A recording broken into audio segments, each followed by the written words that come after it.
بسم اللہ الرحمن الرحیم۔ السلام علیکم ناظرین، پروگرام اسٹوڈیو ون کے ساتھ میں ہوں آپ کا میزبان احسن ضیاء۔ ناظرین، تعلیم کے حصول کے بغیر کسی بھی قوم کی ترقی ناممکن ہے۔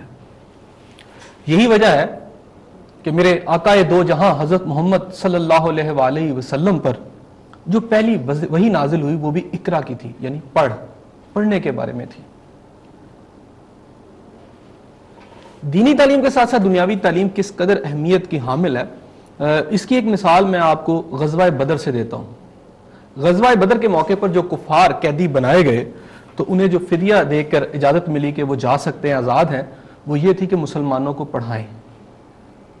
یقیناً مسلمانوں کو جو پڑھانا تھا، کفار نے کوئی دین کی تعلیم نہیں دینی تھی، بلکہ اس وقت کی رائج الوقت جو تعلیم تھی دنیاوی سطح پر لکھنے پڑھنے کی، وہ تعلیم تھی، وہ انہوں نے مسلمانوں کو دی اور پھر وہ آزاد ہوئے۔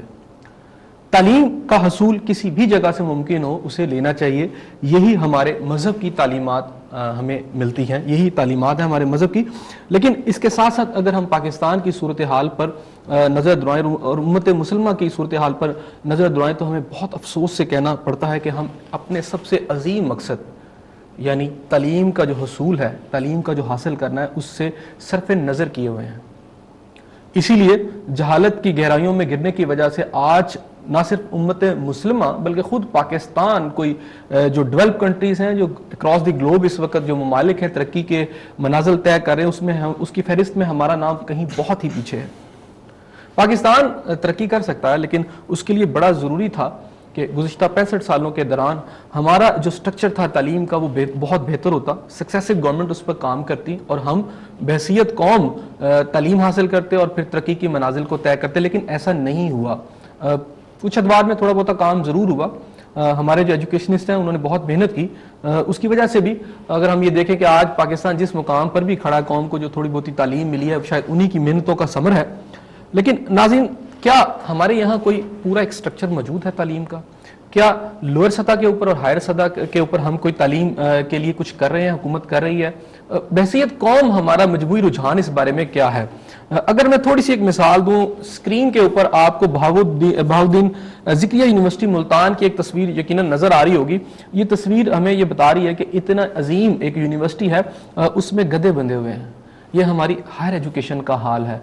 یہ فیس بک پر تصویر ہے، میں یقیناً حکومت وقت سے بھی اس طرف ان کی توجہ مبذول کرواؤں گا اور کہوں گا کہ اگر واقعی ایسا ہے وہ تھوڑا سا اس پہ ریسرچ کریں، اس پہ انویسٹیگیٹ کریں تو ذمہ دار افراد کے خلاف یقیناً سخت ایکشن ہونا چاہیے۔ ناظرین، آج میرے ساتھ اسٹوڈیو میں موجود ہیں اسلامیہ یونیورسٹی بہاولپور کے وائس چانسلر ڈاکٹر محمد مختار صاحب۔ ڈاکٹر محمد مختار صاحب ایک لمبے عرصے سے تعلیم کے شعبے سے وابستہ ہے۔ آج میں نے خصوصی طور پر، یہ لاہور آئے ہوئے تھے تو میں نے خصوصی طور پر اپنے اسٹوڈیو میں مدعو کیا اور یہ چاہا کہ ان سے بات چیت کی جائے اور دیکھا جائے کہ کس طرح ہائر ایجوکیشن کے شعبے کے اندر پاکستان جو ہے ترقی کر سکتا ہے، کس طرح ہم اس میں بہتری لا سکتے ہیں۔ ڈاکٹر محمد مختار صاحب کا تھوڑا سا میں تعارف آپ کے ساتھ کرواتا چلوں۔ پی ایچ ڈی کی ہے جی انہوں نے یو ایس اے سے بائیو ٹیکنالوجی میں، اور تقریباً اس کے بعد 20 سال تک وہاں پر ریسرچ اور ایجوکیشن کا جو شعبے ہیں ان کے ساتھ وابستہ رہے۔ بہت ساری کمپنیوں اور اداروں کی طرف سے انہیں ایوارڈ دیے گئے ان کی جو انہوں نے کام کیا اس کے کریڈٹ کے طور پر، اور اس کے ساتھ ساتھ 2007 میں یہ واپس آئے اور پھر آ کر اسلامیہ یونیورسٹی بہاولپور سے وابستہ ہوئے۔ ایک لمبا ان کا میں سمجھتا ہوں کہ دور ہے، انہوں نے جو ایجوکیشن کے حوالے سے سیکھنے میں بھی لگایا اور پھر آگے سکھانے میں بھی لگایا۔